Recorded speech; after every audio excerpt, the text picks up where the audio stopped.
నా పేరు మాధవరావు రాము. జనసేన కూటమి నాయకుడిగా ఈరోజు మచిలీపట్నంలో బాలశౌరి గారి నాయకత్వంలో పనిచేయడం జరిగింది. మచిలీపట్నం ప్రజలు గత 5 సంవత్సరాలుగా ముఖ్యంగా మన బాలశౌరి గారి యొక్క పనితీరు గమనించి అత్యధిక మెజార్టీతో బందర్ చరిత్రలో, పార్లమెంట్ చరిత్రలో స్వతంత్రం వచ్చిన తర్వాత 2,25,000 మెజార్టీ ఇవ్వటం అనేది ఇది మొదటిసారి. దీనికి ముఖ్య కారణం మేమైతే భావించేది, ఇంత అద్భుతమైన నాయకుడిని బందర్ పోర్టు తీసుకురావడానికి ముఖ్య కారణ పాత్ర పోషించి పవర్ ఫైనాన్స్ కార్పొరేషన్ ద్వారా 5,000 కోట్ల రూపాయల దాకా తీసుకొచ్చి బందర్ పోర్టు కలగా మిగిలిపోయినటువంటి బందర్ పోర్టుని సాకారం చేసి ప్రజలకు అందించిన వ్యక్తిగానే గుర్తించారు తప్ప ఇక్కడ చేస్తున్నటువంటి పేరునాని కళ్ళబొల్లి మాటలు కాదు. రాజకీయాల కోసం పోర్టుని అడ్డం పెట్టుకుని చేసింది నువ్వు చాలు నాయన, బందర్ పోర్టు తీసుకొచ్చింది బాలశౌరి గారని నమ్మి 2,25,000 ఓట్లతో ఆయన గెలిపించారంటే ముఖ్య కారణం బందర్ పోర్టు అనేది ముఖ్య పాత్ర పోషించింది. తద్వారా మెడికల్ కాలేజీ విషయంలో కానీ ఇంకా అనేక అభివృద్ధి పథకాలు చేయగలిగేవి కూడా లోకల్గా ఉన్న నాయకుడు చేయకుండా ఆపటం వల్ల చాలా పనులు చేయలేకపోయారు. ఆయన ఆ మనసు బాధ అనేక సార్లు జిల్లా కలెక్టర్ గారి దగ్గర కూడా చెప్పుకోవడం జరిగింది. 100 కోట్ల రూపాయల నిధులు మున్సిపాలిటీకి రాకుండా ఆయన తీసుకొస్తానంటూ ఈయన అబ్జెక్షన్ పెట్టడం, ఏ ఒక్క రూపాయిని కూడా ఇక్కడ సెంట్రల్ గవర్నమెంట్ నిధులు ఖర్చు పెట్టనీయకుండా దాని అధికారాన్ని ఈ రకంగా దుర్వినియోగం చేసి సెంట్రల్ గవర్నమెంట్ నిధులు రానియకుండా ఆపినటువంటి దుర్మార్గుడిని ఏ రకంగా బుద్ధి చెప్పి ప్రజలు ఇంట్లో కూర్చోబెట్టారో చూస్తున్నాం. ఈ రోజున దిక్కులేని పరిస్థితి, పోలీసు ప్రకారాల్లో ముళ్ళకంచి కాపారాలతో బతకాల్సిన పరిస్థితి ప్రజలు తిరగబడతా ఉంటే ఈ రోజున కంచి చాటు దాక్కునే బతుకు పట్టిందంటే దానికి కేవలం స్వయంకృపరాధం.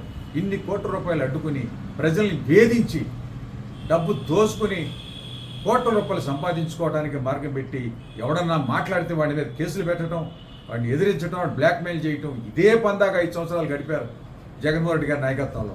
అక్కడ పేరు తెచ్చుకోవటం, అక్కడ పలుకుబడి చూపించుకోవటం, ఇక్కడ బందరమే పడటం, ప్రజల మీదని వేధించడం.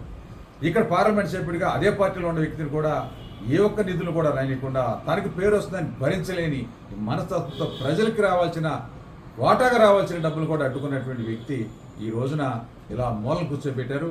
ఏదేమైనా ప్రజల యొక్క తీర్పుని శిరసా వహించి ఈ రోజున ప్రజలందరూ కూడా ఇవాళ ఇంత అండగా నిలబడినటువంటి బాలశౌరి గారికి మరొక కోరిక కోరుకుంటా ఉన్నారు.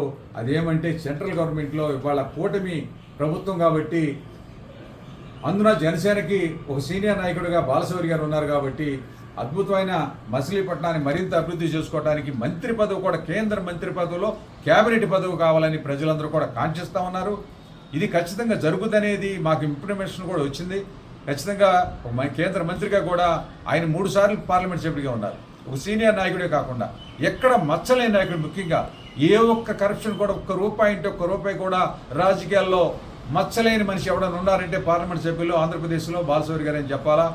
సిఎస్ఆర్ ఫండ్స్ తీసుకొచ్చే భారతదేశంలో ఏ పార్లమెంట్ సభ్యుడు రాని నిధులు సిఎస్ఆర్ ఫండ్స్ మన మచిలీపట్నం నియోజకవర్గ పార్లమెంట్ నియోజకవర్గాన్ని తీసుకొచ్చి ఖర్చు పెట్టిన వ్యక్తి, ఏకైక వ్యక్తి. అలాంటి ఎన్నో ఆయన గురించి చెప్పాలంటే గంటలు చెప్పొచ్చు ఆయన చేసిన మంచి పనులు. ఒక్క మచిలీపట్నంలో పేరునాని అడ్డుకోవటం వల్ల ఆగిపోయినాయి తప్ప మిగతా నియోజకవర్గాలు అద్భుతంగా, ముఖ్యంగా చెప్పాలంటే మీకు ఉదాహరణకి ఇక్కడ గుడివాళ్ళ ఫ్లైఓవర్ని దాదాపు 20 సంవత్సరాలుగా పోరాటం చేస్తున్నటువంటి చేయలేని పని 350 కోట్ల రూపాయలు ఒక పార్లమెంట్ సభ్యుడిగా కేంద్ర నిధులు తీసుకొచ్చి ఇవాళ మచిలీపట్నం గుడివాడ యొక్క ఫ్లైఓవర్ని ఇవాళ నిర్మిస్తా ఉన్నారు. పని దాదాపుగా సగం పని అయిపోవచ్చిందంటే దానికి కారణమైనది ఇవన్నీ కూడా గమనిస్తే ఇంత వర్క్ ఒక పార్లమెంట్ సభ్యుడు ఇన్ని 100 కోట్లు తీసుకొస్తాడా అని కేంద్ర ప్రభుత్వంలో మంత్రిగా ఉన్నానే మేము చేయలేని పనులు ఒక పార్లమెంట్ సభ్యుడు ప్రతిపక్షంలో ఉండి తీసుకొచ్చాడని కేంద్ర మంత్రి మచిలీపట్నం వచ్చి చెప్పిన పరిస్థితి.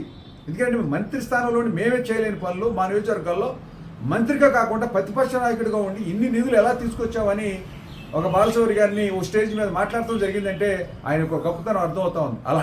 అలాంటి మనిషికి ఈరోజు మంత్రి పదవి కనుక వస్తే ఇంకా అద్భుతం తీసుకొచ్చి మచిలీపట్నం రూపురేఖలా మార్చి అనేక పోర్టుకు ఆధారిత కంపెనీలు తీసుకొచ్చి ఇక్కడ అద్భుతమైన ఇక్కడ అనేక కనెక్టివిటీ, రైల్వే కనెక్టివిటీ, రేపల కనెక్టివిటీ తీసుకొచ్చాం. కానీ ఇక్కడ అభివృద్ధి చెందడానికి కావాల్సిన అన్ని కార్యక్రమాలు కంటే క్షుణ్ణంగా వడబోసి ఉన్నాడు కాబట్టి అవన్నీ కూడా అమలుపరచడానికి ఆయనకి మంచి ఈజీ అవుతుంది కాబట్టి అనేక నిధులు తీసుకురావడం వీలవుతుంది కాబట్టి దిగుబడిపోయినట్టు రైతాంగం కూడా అంత కష్టాలు పడుతూ ఉన్నారు. దిగువ ప్రాంతం మచిలీపట్నం, సముద్రానికి ఏమో దగ్గర ప్రాంతం, మంచినీళ్ళకేమో దిగువ ప్రాంతం. ఇలాంటి ప్రాంతాన్ని ప్రత్యేకంగా చూడాల్సిన అవసరం ఉంది. తాగునీరు లేదు, సాగునీరు లేదు, ఎవరు దీని మీద దృష్టి పెట్టేవాళ్ళు లేడు. ఎవరికాడికి రాజకీయాలు చేసుకుని ప్రజలు వాడుకున్నారు తప్ప ఇప్పటివరకు ఒక బాలశౌరి గారు లాంటి నాయకుడు, కొల్లు రవీంద్ర గారు లాంటి ఒక మంచి వ్యక్తి ఈ కలయికతో ఇవాళ రైతుల కష్టాలు తీర్చడానికి, ముఖ్యంగా యువతకి ఉపాధి కోసం అనేక ఇబ్బందులకు గురవుతా ఉన్నారు. ఇవాళ మచిలీపట్నంలో చదువుకున్న బీటెక్ చదువుకున్న పిల్లలు ఎక్కడెక్కడో ప్రాంతాలకు వెళ్ళి బతకాల్సిన పరిస్థితి. అది కాకుండా బందర్ పోర్ట్ ఆధారిత ప్రాంతాల కంపెనీలు తీసుకురావాలన్నా, ఇక్కడ ఉపాధి కల్పించాలన్నా, రైతులకు మంచి నీళ్లు తీసుకురావాలన్నా, పొలాలకు నీళ్లు తీసుకురావాలన్నా, తాగునీరు అందించాలన్నా మనకి డబ్బు కావాలి. ఈ డబ్బు రాష్ట్ర ప్రభుత్వంలో ఈరోజు అప్పులు పాలైనటువంటి పరిస్థితుల్లో, ఇంత అప్పులు ఉన్నటువంటి పరిస్థితులు ఇలాంటి పథకాలకు అమలుపరుస్తూ మళ్ళీ సంక్షేమ కార్యక్రమాలు, అభివృద్ధి కార్యక్రమాలు చేయాలంటే కేంద్రం ఖచ్చితంగా మనకి సపోర్ట్ కావాలి. ఆ కేంద్ర ప్రభుత్వం ఖచ్చితంగా సపోర్ట్ ఉండాలంటే బాలశౌరి గారు లాంటి మనిషి మంత్రిగా కావడం ఉంటే అనేక నిధులు తీసుకొచ్చి దిగుబడిపోయిన నానాటికి దిగజారిపోతున్నటువంటి మత్స్యపర ప్రాంతాన్ని ముందుకు తీసుకెళ్ళి ఎకనామీ విషయంగా కూడా విజయవాడ కన్నా కూడా మనది ముందున్న మున్సిపాలిటీ అలాంటి ప్రాంతాన్ని మళ్ళీ ఈక్వల్గా విజయవాడ కన్నా మిన్నగా చేయాలంటే పునాదులు పడాల్సిన అవసరం ఖచ్చితంగా ఉంది. బందరు ఎప్పుడు కూడా అది ఇంకా దిగిపోకుండా మరింత ముందుకు తీసుకురావాలంటే ఒక ప్రతిజ్ఞ చేసినటువంటి ఇద్దరు నాయకుల యొక్క కలయికతో ఖచ్చితంగా సాధిస్తాము. మంత్రి పదవి కూడా, కేంద్ర మంత్రి పదవి కూడా రావడానికి గౌరవం, ఆ పదవి ఇవ్వడం అనేది ఖచ్చితంగా ఈ కేంద్రానికి గౌరవం అవుతుంది తప్ప ఆయన ఎక్కడ కూడా మచ్చ తీసుకొచ్చే మనిషి కాదు.